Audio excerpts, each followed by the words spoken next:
जय हिंद दोस्तों। मैं हूं आपका दोस्त के बी और डेली करंट अफेयर्स के एक नए वीडियो में आप सभी का स्वागत है। तो आज के इस वीडियो में हम 12 अक्टूबर 2020 से जो भी महत्वपूर्ण प्रश्न आपकी परीक्षाओं में पूछे जा सकते हैं उन सभी प्रश्नों को डिस्कस करेंगे। लेकिन चलिए पहले हम लोग कल जो मैंने आपसे प्रश्न पूछे थे उनका उत्तर जान लेते हैं।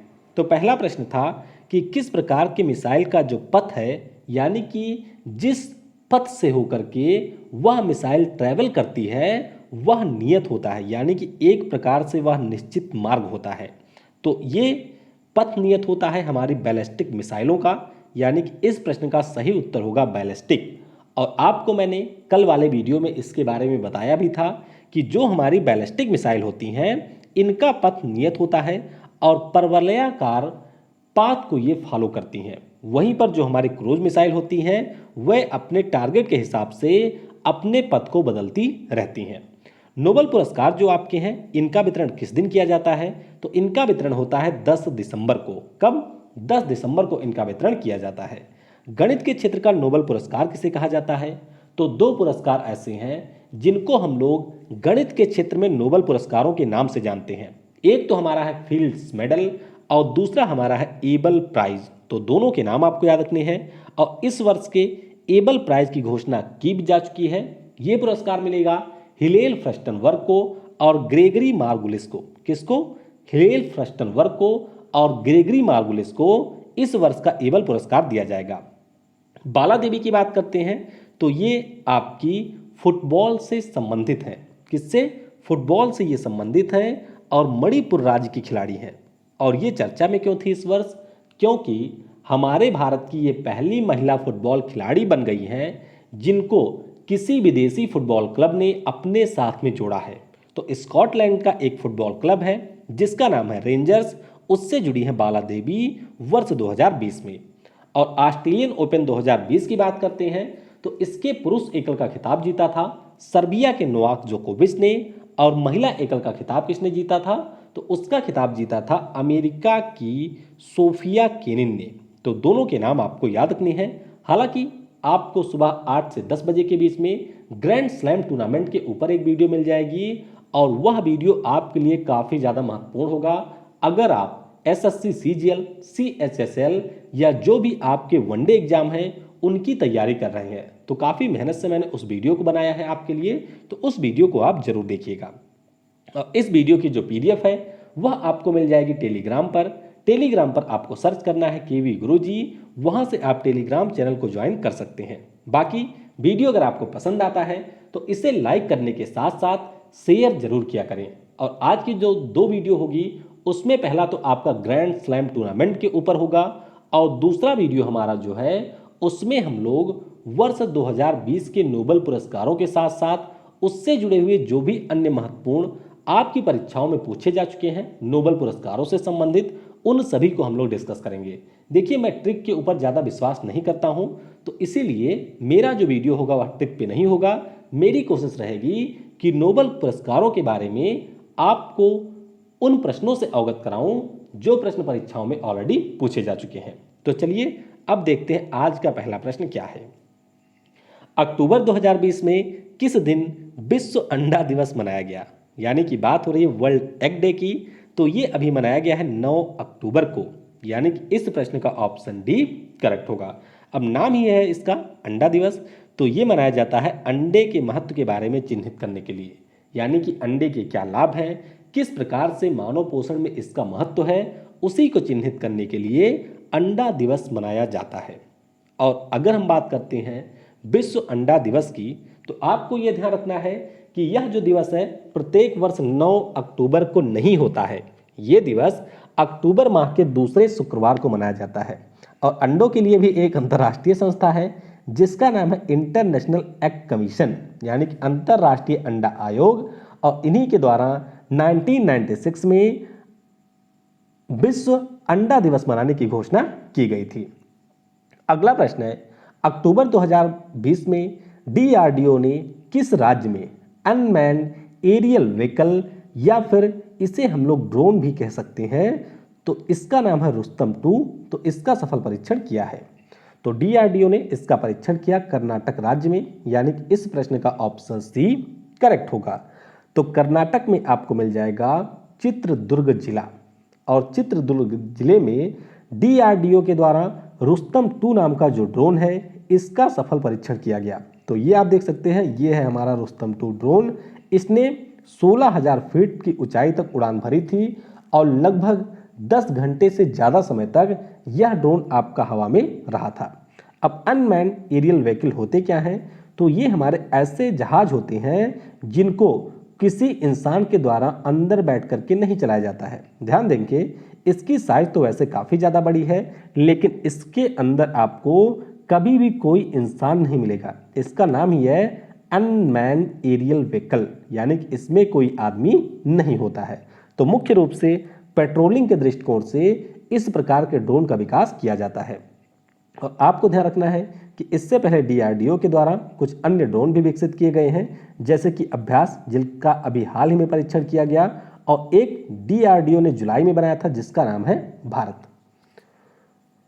अगला प्रश्न है, पीएम नरेंद्र मोदी ने किस देश में आयोजित इंडिया इन्वेस्ट कॉन्फ्रेंस को संबोधित किया? तो यह कॉन्फ्रेंस आयोजित किया गया कनाडा में, यानी कि इस प्रश्न का ऑप्शन ए करेक्ट होगा। तो इंडिया इन्वेस्ट कॉन्फ्रेंस नाम से ही इसके आप समझ सकते हैं कि भारत में आप निवेश करिए। तो कनाडा में आयोजित क्यों किया गया? क्योंकि कनाडा के जो भी व्यापारी हैं वह व्यापारी भारत में इन्वेस्ट करें, इसके प्रति उनको प्रोत्साहित करने के लिए इंडिया इन्वेस्ट कॉन्फ्रेंस का आयोजन किया गया और इसको हमारे पीएम नरेंद्र मोदी के द्वारा संबोधित किया गया। कनाडा की बात करते हैं तो राजधानी ओटावा में है, मुद्रा यहाँ की है डॉलर, और पीएम यहाँ के हैं जस्टिन ट्रूडो। तो ये आप देख सकते हैं कनाडा देश की लोकेशन। कनाडा का जब भी नाम आए तो आपको यहाँ पर यह ध्यान रखना है कि दुनिया का कनाडा सबसे बड़ा देश है जिसके पास में सबसे बड़ी तटरेखा है, यानी कि समुद्र के साथ में सबसे लंबी सीमा है। तो आप देख सकते हैं यहाँ से होते हुए पूरी सीमा, और ये जो इसके छोटे छोटे द्वीप हैं इन सभी को हम मिला लेते हैं तो इसकी सीमा हो जाती है सबसे लंबी। और यूएसए के साथ में 49 डिग्री अक्षांश रेखा से ये अलग होता है। तो 49 डिग्री बाउंड्री बनाती है। यहाँ पर आप देख सकते हैं बिल्कुल सीधी लाइन है, फिर यहाँ पे आपके 5 लेक हैं और उसके बाद में यहाँ पर एक नदी है। तो इस नदी का नाम आपको नीचे कमेंट में बताना है। फ्रेंच ओपन 2020 के पुरुष एकल का खिताब किस खिलाड़ी ने जीता है? तो ये एक बार फिर से जीत लिया है राफेल नडाल ने, जो कि स्पेन के खिलाड़ी हैं, यानी कि इस प्रश्न का ऑप्शन बी करेक्ट होगा। और आपको परीक्षा के दृष्टिकोण से ये भी ध्यान रखना है कि जो फ्रेंच ओपन टूर्नामेंट होता है इसका आयोजन फ्रांस की राजधानी पेरिस में रोलैंड गैरोस में किया जाता है और इस टूर्नामेंट को भी हम लोग रोलैंड गैरोस के नाम से जानते हैं। तो मिट्टी की जो पिच होती है जिसे हम लोग बजरी भी कहते हैं, तो उसके ऊपर इसका आयोजन किया जाता है। और फाइनल मुकाबला ये खेला गया राफेल नडाल और नोवाक जोकोविच के बीच में, यानी कि 2 धुरंधर खिलाड़ियों के बीच में हुआ, जिसमें राफेल नडाल ने लगातार नहीं आप कहेंगे 13वीं बार फ्रेंच ओपन का खिताब जीत लिया है। किसने? राफेल नडाल ने। और इस प्रकार से 20 ग्रैंड स्लैम खिताब जीत करके इन्होंने रोजर फेडरर की बराबरी कर ली है। पुरुषों की श्रेणी में अगर हम लोग बात करते हैं तो सबसे ज़्यादा ग्रैंड स्लैम जीता है रोजर फेडरर ने और अब उनकी बराबरी कर ली है यहाँ पर राफेल नडाल ने। प्रदीप कुमार रावत को किस देश में भारत का राजदूत नियुक्त किया गया? तो ये आपके राजदूत बन गए हैं नीदरलैंड में, यानी कि इस प्रश्न का ऑप्शन डी करेक्ट होगा। तो प्रदीप कुमार रावत जी की बात करते हैं तो ये इंडियन फॉरेन सर्विस के 1990 बैच के अधिकारी हैं। अभी तक इंडोनेशिया में ये हमारे देश के राजदूत थे और अब इनकी नियुक्ति नीदरलैंड में कर दी गई है। तो इस प्रश्न का ऑप्शन डी करेक्ट होगा। बात करते हैं नीदरलैंड देश की, तो यूरोप महाद्वीप का यह एक देश है जिसकी राजधानी आपको एम्स्टर्डम में मिलेगी। एम्स्टर्डम हो गया है, ये टर्डम है। मुद्रा यहाँ की है यूरो, राजा यहाँ के हैं विलियम अलेक्जेंडर, पीएम यहाँ के हैं मार्क रुते। तो ये भी आपको ध्यान रखना है। और ये आप देख सकते हैं नीदरलैंड देश की लोकेशन, जो कि जर्मनी के साथ साथ बेल्जियम के साथ अपनी सीमा साझा करता है। फ्रेंच ओपन 2020 के महिला एकल का खिताब किस खिलाड़ी ने जीता है? तो ये जीत लिया है इग स्वितेक ने, जो कि पोलैंड की मात्र 19 वर्षीय खिलाड़ी हैं। तो इन्होंने फाइनल मुकाबले में अमेरिका की सोफिया केनिन को हरा दिया। आप देख सकते हैं कि हमारे देश की लड़कियां कहाँ पर हैं, और ये मतलब कि खेलों में इतना आगे हैं कि 19 साल की उम्र में इन्होंने फ्रेंच ओपन का खिताब जीत लिया। तो मात्र इनकी आयु है 19 साल, ये है पोलैंड की, और फाइनल में इन्होंने हराया सोफिया केनिन को। और सोफिया केनिन का नाम सुन करके आपको ये आ जाना चाहिए कि जो इस वर्ष का ऑस्ट्रेलियन ओपन हुआ था उसका खिताब जीता था महिलाओं के लिए सोफिया केनिन ने। और इग स्विएटेक की बात करते हैं तो ये पोलैंड की खिलाड़ी हैं और ये इनका पहला ग्रैंड स्लैम खिताब है। अगला प्रश्न है, भारतीय मूल के श्रीकांत दत्तार किस विश्वविद्यालय के डीन के रूप में नियुक्त किए गए? तो ध्यान रखिएगा, हार्वर्ड बिजनेस स्कूल के डीन के रूप में यहाँ पर नियुक्ति हुई है श्रीकांत दत्तार की। और इस प्रकार से ये हमारे देश के दूसरे ऐसे व्यक्ति हो गए, यानी कि भारतीय मूल के, जो कि हार्वर्ड बिजनेस स्कूल के डीन बने हैं। और बात करते हैं अगर श्रीकांत दत्तार की, तो ये मुंबई विश्वविद्यालय में पढ़ चुके हैं। इसके अलावा IIM अहमदाबाद यानी कि Indian institute of management Ahmedabad के पूर्व छात्र रहे हैं। स्थान किसका लिया है? तो नितिन नूरिया का इन्होंने स्थान लिया है। ये भी हमारे भारतीय मूल के थे। तो ये थे पहले और ये हैं आपके दूसरे। अगला प्रश्न है, अक्टूबर 2020 में किस राज्य की सरकार ने किसानों के लिए एक कल्याण निधि बोर्ड यानी कि वेलफेयर फंड बोर्ड बनाने की घोषणा की है, यानी कि इसका गठन किया है? तो ये बना दिया है केरल राज्य की सरकार ने। तो इस प्रश्न का ऑप्शन सी करेक्ट होगा। दरअसल केरल की जो विधानसभा है उसके द्वारा इस प्रकार का एक बिल 2018 में ही पास कर दिया गया था। फिर समय समय पर इसमें संशोधन होता रहा और अब जाकर के एक बार फिर से इसको विधानसभा के द्वारा पास किया गया है। तो इस बिल की अगर हम लोग बात करते हैं तो किसानों की सुरक्षा को सुनिश्चित करने के लिए इस बिल को पास किया गया है, यानी कि उनके लिए एक वेलफेयर फंड बोर्ड होगा जिसके माध्यम से किसानों की मदद की जाएगी। तो ऐसे किसान जिनके पिछले 3 वर्षों से आय का मुख्य स्रोत कृषि है और उनकी आयु 18 से 55 वर्ष के बीच में है, वह लोग इस बोर्ड के अंतर्गत अपना पंजीकरण करवा सकते हैं। तो ये आपको यहाँ पर ध्यान रखना है। बाकी केरल राज्य की बात करते हैं तो मुख्यमंत्री उद्यमी विकास प्रोग्राम की यहाँ पर शुरुआत की गई। ड्रैगन फली त्यौहार जिसका नाम है थुम्बी महोत्सवम, इसका आयोजन किया गया। पहली समुद्री एम्बुलेंस सेवा जिसका नाम है प्रतीक्षा, इसे लॉन्च किया गया। पहले अंतर्राष्ट्रीय महिला व्यापार केंद्र की स्थापना की गई। कोच्चि में चौथा वैश्विक आयुर्वेद फेस्टिवल का आयोजन किया गया। ओणम और मकर बिलक्कू यहाँ का प्रसिद्ध त्यौहार है, यह भी मनाया गया। इसके अलावा स्वास्थ्य मंत्री जो यहाँ की हैं के शैलजा, उनका कोविड-19 के कारण निधन, के उषा जो यहाँ की पहली महिला मुख्य न्यायाधीश थी, उनका अभी निधन हुआ है। और स्वास्थ्य मंत्री के शैलजा ये कोविड-19 के शीर्ष विचारकों में शीर्ष पर रही हैं। और गैर संचारी बीमारियों के नियंत्रण और बचाव के लिए इनको UNIATF अवार्ड से सम्मानित किया गया। इसके अलावा जो पर्यटन विभाग है उसको यहाँ पर पाटा अवार्ड से सम्मानित किया गया है। और राजधानी इसकी तिरुवनंतपुरम में है। राज्यपाल है आरिफ मोहम्मद खान। मुख्यमंत्री है पिनरई विजयन। यहाँ की लोकसभा में 20 सीटें हैं, राज्यसभा में 9, विधानसभा में 141 सीटें हैं। उच्च न्यायालय आपको मिल जाएगा कोच्चि में। मुख्य न्यायाधीश यहाँ के S मणिकुमार। राष्ट्रीय पार्क काफ़ी ज़्यादा इंपॉर्टेंट है, ध्यान रखिएगा। शांत घाटी, अरविकुलम, पम्बादम 16, मथिकट्टन 16, अनाईमुदी 16 और पेरियार। टाइगर रिजर्व आपको 2 मिलेंगे, पेरम्बिकुलम और पेरियार। बायोस्फीयर रिजर्व आपको 2 मिलेंगे, अगस्तमलाई और नीलगिरी। मंदिरों की बात करें तो गुरुवायूर, सबरीमाला, पद्मनाभा स्वामी और वडकुनाथन, ये यहाँ के मंदिर हैं। एलिफेंट रिजर्व की बात करते हैं तो वायनाड, नीलांबर, अनामुदी और पेरियार यहाँ के एलिफेंट रिजर्व हैं। रामसर स्थल आपको 3 मिलेंगे, तीनों काफ़ी महत्वपूर्ण हैं। अष्टमुदी झील, बेम्बानद झील और सस्तम कोट्ठा झील, तो ये यहाँ के रामसर स्थल हैं। अक्टूबर 2020 में आयोजित Eiffel grand prix formula 1 racing tournament का खिताब किसने जीत लिया है? तो ये खिताब जीत लिया है यूनाइटेड किंगडम के लुइस हैमिल्टन ने। तो इस प्रश्न का ऑप्शन बी करेक्ट होगा। और आपको इसके बारे में ये ध्यान रखना है कि लुइस हैमिल्टन ने यहाँ पर जर्मनी के जो दिग्गज खिलाड़ी रहे थे माइकल शूमाकर, उनकी बराबरी कर ली है। यानी कि जर्मनी के जो माइकल शूमाकर थे, इन्होंने अपने जीवन में कुल मिलाकर के 91 फार्मूला 1 रेसिंग जीता था। और अब माइकल शूमाकर की बराबरी कर लिए हैं लुइस हैमिल्टन, जो कि फरारी के ड्राइवर हैं, यूनाइटेड किंगडम के खिलाड़ी हैं। दूसरे स्थान पर है मैक्स वर्स्टप्पन, जो कि नीदरलैंड के हैं, रेलबोट के ड्राइवर हैं। और ऑस्ट्रेलिया के डेनियल रिकियार्डो, जो कि रिनॉल्ट के ड्राइवर हैं, ये रहे हैं तीसरे स्थान पे। तो खिलाड़ियों का नाम, किस गाड़ी के वो ड्राइवर है, यानी कि कौन सी उनकी टीम है और किस देश से हैं, इसके बारे में आपको मुख्य रूप से ध्यान रखना है। वेस्टर्न कोलफील्ड्स लिमिटेड के अध्यक्ष और प्रबंध निदेशक यानी कि चेयरमैन और मैनेजिंग डायरेक्टर के रूप में किसे नियुक्त किया गया? तो यहाँ पर नियुक्ति कर दी गई है, इनका नाम है मनोज कुमार। तो इस प्रश्न का ऑप्शन ए करेक्ट होगा। अब बात करते हैं वेस्टर्न कोल फील्ड्स लिमिटेड की।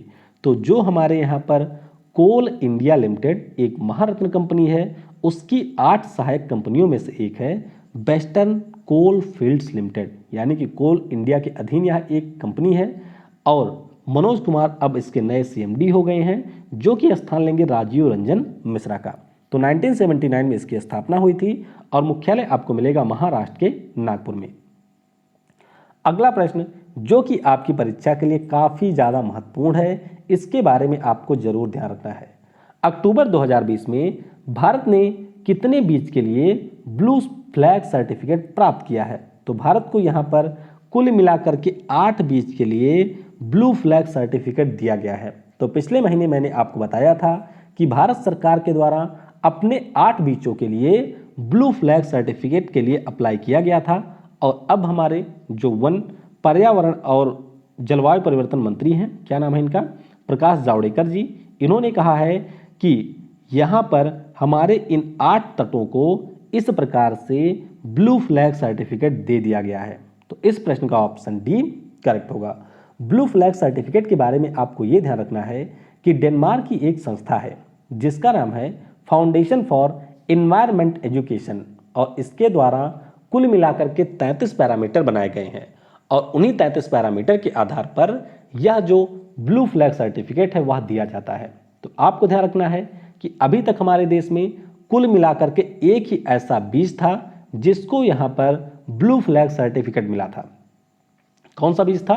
तो आप जाएंगे उड़ीसा में, उड़ीसा में आपको मिलेगा कोणार्क तट, और कोणार्क तट पे आपको मिलेगा चंद्रभागा बीज, और इसी को अभी तक ब्लू फ्लैग सर्टिफिकेट मिला हुआ है।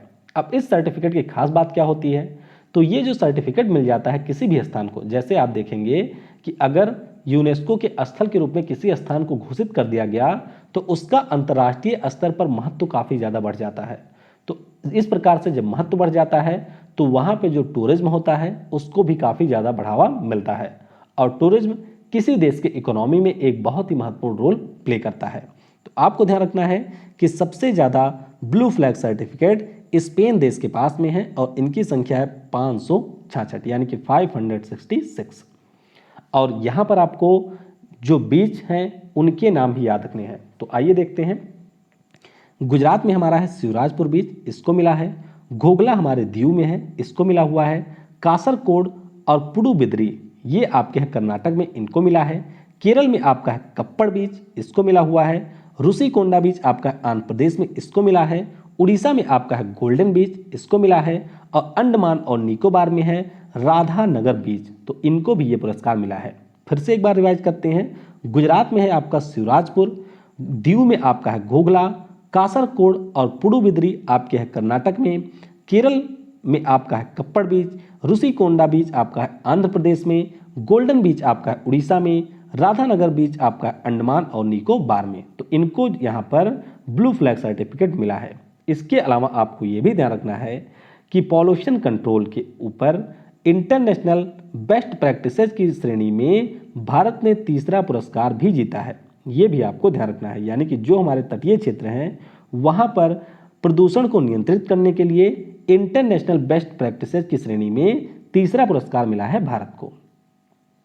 आखिरी प्रश्न है, भारत की पहली हाइड्रोजन ईंधन से चलने वाली इलेक्ट्रिक हाइब्रिड कार का परीक्षण किस शहर में किया गया? तो इसका परीक्षण किया गया है यहाँ पर पुणे में। तो इस प्रश्न का ऑप्शन सी करेक्ट होगा।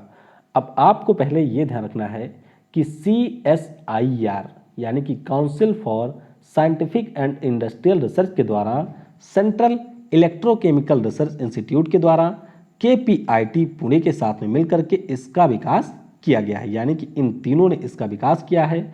और अभी CSIR के द्वारा राष्ट्रीय रासायनिक प्रयोगशाला जो कि आपकी पुणे में है, वहाँ पर इस कार का परीक्षण किया गया है।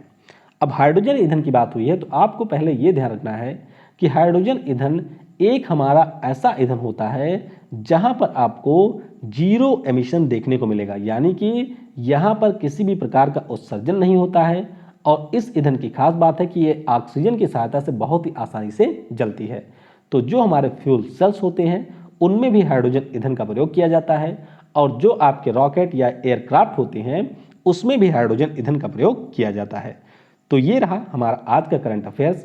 वीडियो आपको कैसा लगा इसके बारे में आप नीचे कमेंट सेक्शन में बता सकते हैं। बाकी कल UPPCS का पेपर हुआ था तो आपने प्रश्नों को देखा ही होगा, और इस बात से आप अंदाजा लगा सकते हैं कि आपको किस प्रकार से करंट अफेयर्स की तैयारी करनी है या किस प्रकार से वीडियो में चीज़ों को आपको एनालाइज करना है। तो चलिए आज के वीडियो से प्रश्न देख लेते हैं। पहला प्रश्न आपको बताना है कि वह कौन सा हमारे देश का सेंट्रल आर्म पुलिस फोर्स है, यानी कि सुरक्षा बल है, यानी कि पैरामिलिट्री फोर्स है, जो कि गृह मंत्रालय के अधीन नहीं आता है। मैक OS किस कंपनी द्वारा निर्मित एक ऑपरेटिंग सिस्टम है। अमेरिका के जो राष्ट्रपति होते हैं इनका कार्यकाल कितने वर्षों का होता है, और सबसे ज़्यादा समय तक अमेरिका के राष्ट्रपति के रूप में कार्य किसने किया है, ये भी आपको बताना है। भारत की सबसे शक्तिशाली बैलिस्टिक मिसाइल का नाम क्या है, और आधुनिक आनुवांशिकी के जनक जो हैं इनका नाम क्या है। तो इन प्रश्नों के उत्तर आपको नीचे कमेंट सेक्शन में देने हैं। बाकी आज की जो 2 वीडियो है वह आपके लिए काफ़ी ज़्यादा महत्वपूर्ण होगी, तो उन वीडियो को भी आप जरूर देखिएगा, और वीडियो को लाइक और शेयर जरूर करिएगा अगर आपको लगता है कि वीडियो आपके लिए यूज़फुल है या दूसरों के लिए यूज़फुल हो सकती है। Thanks for watching. जय हिंद, जय भारत, और सबसे ज़रूरी, पढ़ेगा भारत तो बढ़ेगा भारत।